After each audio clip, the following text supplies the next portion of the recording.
আসসালামু আলাইকুম। আজকে ন্যাংটা সুটকেসের জন্য খিচুড়ির আয়োজন করেছি এবং খিচুড়িটা কীভাবে আয়োজন করেছি, কীভাবে রান্না করেছি সেটা আপনাদের দেখাবো। তো এখানে আমরা ৩ জন মিলে কাজ করছি। এখানে ছিলাম আমি, আমার মা, আমার ওয়াইফ। তো মারে দিয়ে গাঁথা করাইছি। পরে গিয়ে আমি আগুনটা জ্বাইলা পাতিলের আমি বহাই দিছি। বহাই দিয়ে আপনার তেলটা হাতে লইছি পুরো ১ লিটার তেল।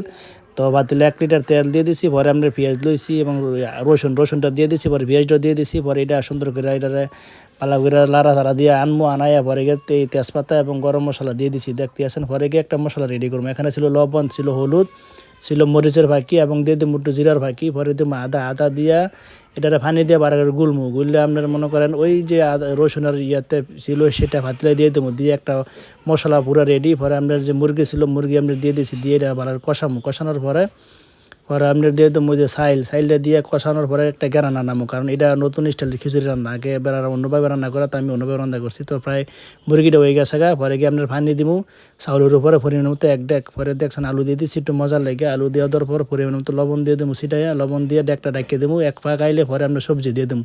তো শীতকালীন সবজি খিচুড়িটা অনেক ভালো লাগে। তো সবজি দিছি এক বল, দিয়ে আপনাদের ডাইলা ছিল এক বালতি, ডাইলা দিছি। ডাইলা দেওয়ার পর একটা গ্যারান আইছে এবং যে খিচুড়িটা আড়ালো টাইপের হবে। তো এটাকে ২-৩ ঘন্টা জাল দিছি। জাল দেওয়ার পর আপনার মনে করেন প্রায় শেষ। পরে গিয়ে আমরা একটু গরুর মাংস দিয়ে দিচ্ছি মজার লাগে। পরে দিয়ে দিচ্ছি আপনার ধনিয়া পাতা দেওয়ার পর শেষ। তো এখন ছুটকে করে দেওয়ার লাগে আমি বয়ে বসছি, পুরো একটা খালি করছি ছুটকে করে।